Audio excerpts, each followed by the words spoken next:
Hello, how are you? Today I'm going to talk to you a little bit about coconut sugar. After all, why is it so trendy? Does it have fewer carbohydrates than regular sugar? Is its glycemic index lower? Can we consume more of it? Stay with me until the end. You won't want to miss it. First of all, if you're new here, welcome. Take a moment to subscribe to the channel and turn on notifications. I have new videos every day with tips and recipes, and you're going to love them. Before I start talking specifically about coconut sugar, I want to remind you that I have a playlist, a list of videos here on the channel discussing other types of sugar that you might be interested in. Brown sugar, demerara sugar, some sweeteners, xylitol, stevia, and erythritol. So I'll leave that playlist down below in case you want more information to complement this video. So let's start talking specifically about what coconut sugar is. Does it come from the coconut? Actually, coconut sugar doesn't come from the coconut. Coconut sugar comes from the coconut palm, that large plant, that tree where the coconut grows. We don't make sugar from the coconut itself because the coconut fruit has very little carbohydrate. It's much higher in fat than in carbs. Its pulp contains fat, minerals, and coconut water has a higher amount of carbohydrates, but that's about it. This coconut sugar comes from the palm tree, the coconut tree. They make a cut in the tree and sap comes out of it. They collect this sap and heat it up, similar to how we process brown sugar.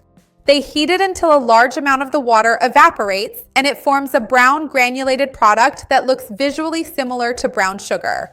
And this product is then refined and ground until it becomes that coconut sugar. Usually it's even more granulated than the sugar we normally consume. It really resembles brown sugar. So the first thing to mention is that coconut sugar doesn't come from the coconut itself, but from the coconut palm. Regardless of where it comes from, I'm going to talk about the nutritional information, the amount of carbohydrates, and whether it's lower than regular sugar.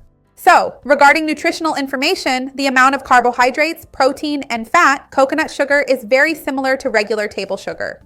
Like any sugar, it is basically pure carbohydrate. It doesn't have a significant amount of protein or fat, and the amount of carbohydrates is very similar to the table sugar you consume.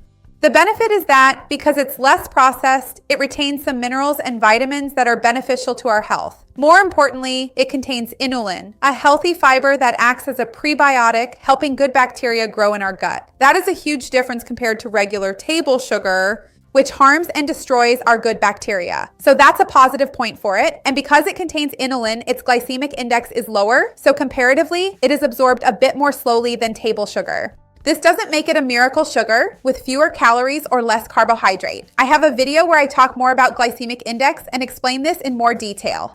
The fact that a food has a lower glycemic index doesn't mean it will have fewer calories or that it is low carb. This is a very important point because many people think that coconut sugar is low carb, that you can consume it freely just because its glycemic index is a bit lower. That's not how it works. I'll leave the link to the video below so you can better understand this issue of glycemic index. So, there are 3 details I want to talk to you about here. First, coconut sugar does not have thermogenic properties. Some people think it helps with weight loss. Zero chance it doesn't have that ability. Another thing is that coconut sugar has a residual taste, kind of like burnt coconut. So depending on what you make, it can bring this slight aroma, a slight coconut flavor. Just like when you use brown sugar, it leaves that molasses taste. So keep in mind that it can slightly change the flavor, the taste of your recipe, and that may or may not matter to you. And third, it's not a miracle worker. As I told you, it has calories, it has carbohydrates, and everything will depend on the amount you use if you want to lose weight or not. If you're looking for carb-free options that won't affect your blood sugar, if you're diabetic, it's not recommended for diabetics. If you're looking for options, if you want to lose weight, check out the videos about xylitol, stevia, and erythritol, which are actual sweeteners with no significant caloric value and can help you more, okay? Tell me down below if you've ever used coconut sugar, if it's expensive or cheap in your city. Which sugar or sweetener, or nothing at all, do you use daily to sweeten your juices and recipes? I'd love to see your comment here. Give this video a like, it really helps me out, and share it with anyone who needs it. Let's work together to spread this chain of good, because that's what I want here on the channel. See you next time. Bye.